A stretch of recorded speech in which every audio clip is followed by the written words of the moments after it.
Final दोस्तों, मैं अभी मंदिर परिसर के अंदर प्रवेश कर चुका हूं। अभी जो है बाबा जी सभी भक्तगण से जो है मिल रहे हैं और उनको आशीर्वाद प्रदान कर रहे हैं। आप लोग को पीछे वीडियो में जो है दिखाई दे रहा होगा, यही बाबा सत्यनारायण जी हैं। दोस्तों, बाबा धाम छत्तीसगढ़ राज्य के रायगढ़ जिले से लगभग 5 किलोमीटर की दूरी पर कोसमनारा गांव में स्थित है। बाबा सत्यनारायण जो है 16 फरवरी सन 1998 को अपने गांव से स्कूल जाने के लिए निकले थे और करीब 18 किलोमीटर दूर कोसमनारा नामक गांव में तप करने के लिए बैठ गए। इसी दिन से बाबा एक पत्थर को शिवलिंग मानकर अपने जीभ को काटकर शिव भक्ति की तपस्या में लीन हो गए। यहीं से बाबा सत्यनारायण बनने की कहानी शुरू हुई। लगभग 25 सालों से बाबा इसी जगह पर तपस्या में लीन हैं। यहाँ पर प्रतिदिन हजारों की संख्या में भक्तगण बाबा का दर्शन करने के लिए आते हैं और यहाँ पे जो है एक मेला जैसा माहौल रहता है। मेरी भी कब से इच्छा थी कि बाबा का दर्शन करूं, तो फाइनली आज मैं भी बाबा सत्यनारायण जी का दर्शन करने के लिए चला आया। तो आइए आप लोग को इस वीडियो में बाबा सत्यनारायण का पूरा वीडियो दिखाता हूं। हर हर महादेव। हेलो दोस्तों, यार आज मैं आ गया हूँ बाबा सत्यनारायण जी का दर्शन करने के लिए रायगढ़। इस व्लॉग में मैं आप लोग को बाबा धाम को पूरा डिटेल में जो है दिखाने वाला हूँ और ये बताने वाला हूँ कि आप लोग बाबा धाम कैसे आ सकते हैं, बाबा धाम में आने के बाद यहाँ रुकने के लिए क्या क्या व्यवस्था है, बाबा जी जो है सभी भक्तगण से कितना समय मिलते हैं, पूरा डिटेल में जो है इस व्लॉग में बताने वाला हूँ। इसलिए आप लोग इस व्लॉग को लास्ट तक जो है जरूर देखेगा दोस्तों। तो चलिए फिर व्लॉग को शुरू करते हैं।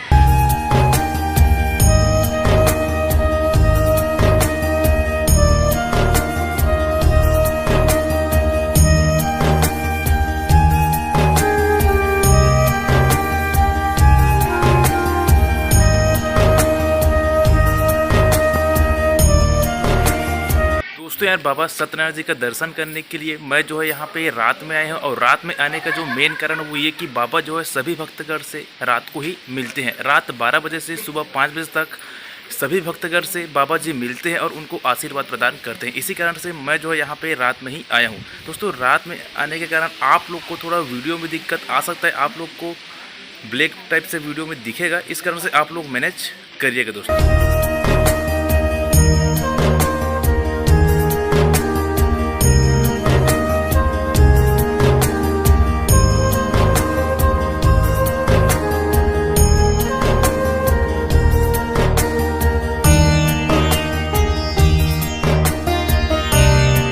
दोस्तों यार, अभी मैं मंदिर परिसर के जस्ट बाहर में हूँ। आप लोग को दिखाई दे रहा होगा, यही है बाबा सत्यनारायण जी का मेन गेट, जहाँ से भक्तगण जो है अंदर प्रवेश करते हैं। यहाँ का सीन आप लोग को दिखाई दे रहा होगा। इसी मेन द्वार से जो है सभी भक्तगण बाबा जी का दर्शन करने के लिए जाते हैं। चलिए आप लोग को और डिटेल में जो है बैक कैमरा से दिखाता हूँ।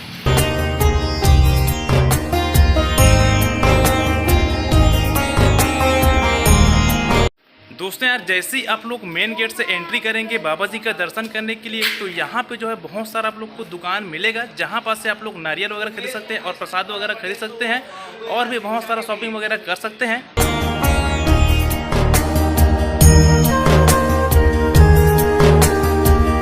अभी मैं मंदिर परिसर के अंदर एंट्री कर चुका हूँ। आप लोग को दिखाई दे रहा होगा पीछे का सीन, यही बाबा सत्यनारायण जी का मंदिर परिसर का व्यू है।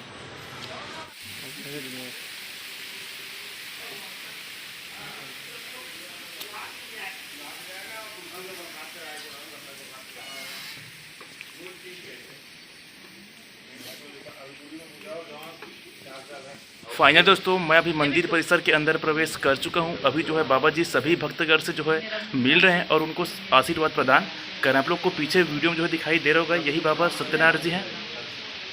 चलिए आप लोग को और बैक कैमरा जो है डिटेल में दिखाता हूँ।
दोस्तों यार बाबा जी का दर्शन करने के बाद जस्ट बगल में और भी बहुत सारा मंदिर है जिसका दर्शन आप लोग कर सकते हैं।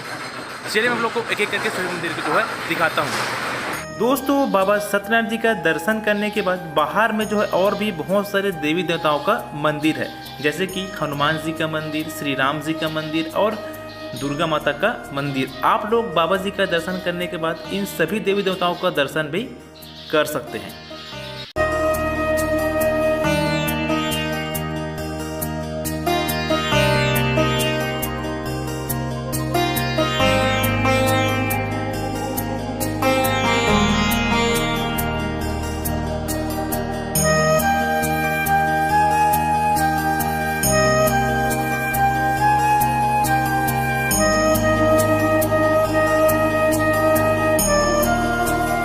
बाबा सत्यनारायण जी का दर्शन करने के बाद जस्ट बगल में यहाँ पे जो है एक दुर्गा माता जी का मंदिर है, जो कि आप लोग को बैक साइड में दिखाई दे रहा होगा। आप लोग बाबा सत्यनारायण जी का दर्शन करने के बाद माता जी का दर्शन अवश्य करें।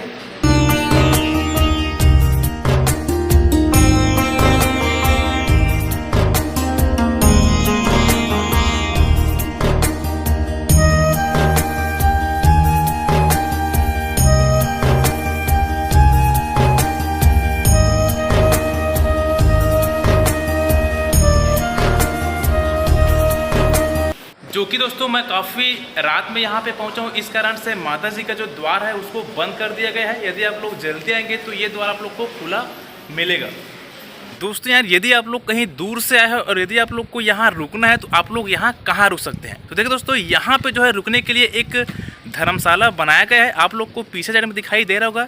इसी धर्मशाला के अंदर आप लोग यहाँ पे रात भर रुक सकते हैं। आप लोग को सभी प्रकार की व्यवस्था मिलेगा। आप लोग यहाँ पे नहा सकते हैं, पानी की फुल व्यवस्था है। और दोस्तों यहाँ पे जो है आप लोग खाना वगैरह भी खा सकते हैं बिल्कुल फ्री में। आप लोग को एक मंदिर परिसर से टोकन लेना पड़ेगा, जिसके बाद आप लोग यहाँ पे जो है भोजन वगैरह प्राप्त कर सकते हैं। बाकी दोस्तों मैं भी बाहर से आया हूँ, इसलिए मैं आज इसी धर्मशाला के अंदर जो है रुकने वाला हूँ। तो आप लोग भी यदि बाहर से आते हैं, यदि आप लोग के मन करता है कि यहाँ रुके, तो आप लोग निश्चित तौर पर यहाँ पे जो है रुक सकते हैं। काफ़ी अच्छा यहाँ पे साफ़ सफाई है। बाकी दोस्तों ये है यहाँ का धर्मशाला का सीन। आप लोग जब भी यहाँ पे आते हैं, यदि आप लोग का मन करता है यहाँ रुकने का, तो आप लोग इसी धर्मशाला के अंदर रुक सकते हैं। काफ़ी मस्त यहाँ का जगह है। चलिए दोस्तों अब आप लोग को बताता हूँ कि आप लोग बाबा धाम जो है किस प्रकार से आ सकते हैं। देखिए दोस्तों बाबा धाम आने के लिए आपके पास दो साधन है, या तो आप बाय रोड आ सकते हैं या फिर आप ट्रेन के माध्यम से भी आ सकते हैं। यदि आप लोग ट्रेन से आते हैं, कहीं दूर से आते हैं, तो दोस्तों ट्रेन में आने के बाद आप लोग को जो है रायगढ़ रेलवे स्टेशन में उतरना पड़ेगा।